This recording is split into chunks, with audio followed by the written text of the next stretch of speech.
আজকে আমার এই সম্মেলনের বক্তব্যটাকে আমি সংক্ষেপেই পেশ করার চেষ্টা করব ইনশাআল্লাহ। তিনটা পার্টে আমি আপনাদের সামনে ছোট ছোট করে কয়েকটা কথা বলবো।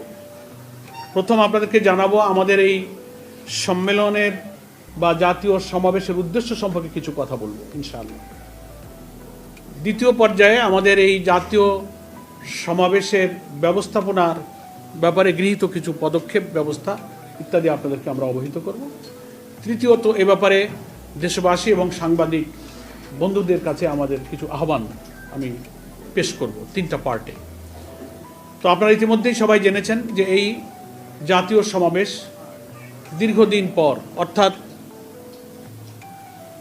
বাংলাদেশ জামাত ইসলামীর উপরে স্বাধীনতার এই 54 বছরের বিভিন্ন সময় আমরা কিভাবে মজলুম হয়েছি, নির্যাতিত হয়েছি, সাংবিধানিক রাজনৈতিক সব অধিকার হারা আমরা হয়েছি, সেই ইতিহাস আপনারা জানেন। 2024-এর জুলাই অভ্যুত্থানের মধ্য দিয়ে রাজনৈতিক পরিবর্তনের পর বাংলাদেশের মানুষের বাক স্বাধীনতা, রাজনৈতিক স্বাধীনতা, আমাদের সাংবিধানিক অধিকার যতটুকু আমরা ভোগ করতে পারছি সেজন্য আমরা মহান আল্লাহ তাআলার কাছে শুকরিয়া জানাচ্ছি। এবং সেই সুযোগই আমাদেরকে এই জাতীয় মহাসমাবেশ আয়োজনের সুযোগ করে দিয়েছে, সেজন্য আমরা আল্লাহর কাছে খুব কৃতজ্ঞ এবং আপনাদের দেশবাসীর কাছে, প্রশাসন এবং যারা এই সমাবেশের সহযোগিতা করছেন তাদের প্রতি আমরা কৃতজ্ঞতা জানাচ্ছি।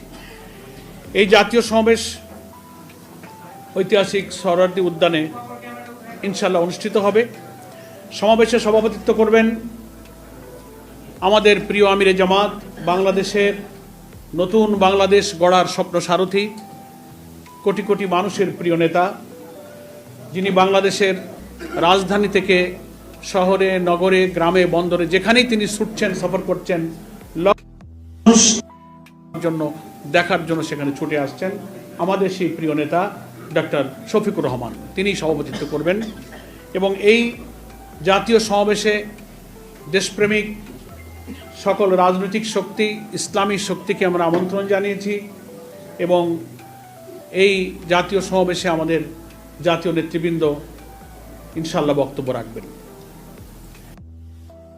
আহ্বানের কয়েকটা উদ্দেশ্য আমরা সামনে রেখেছি যা আমাদের এই সমাবেশ থেকে উচ্চারিত হবে। প্রথম হচ্ছে আসন্ন নির্বাচনকে অবাধ এবং নিরপেক্ষ করার প্রয়োজনে যে লেভেল প্লেইং ফিল্ড, রাজনৈতিক ময়দানে নির্বাচনকে নিরপেক্ষ করার প্রয়োজনে যে মাঠের সমতা প্রয়োজন, সে সমতা নেই। এজন্য আমরা লেভেল প্লেইং ফিল্ডকে নিশ্চিতকরণের দাবি আমরা এই সমাবেশ থেকে তুলব। দ্বিতীয় হচ্ছে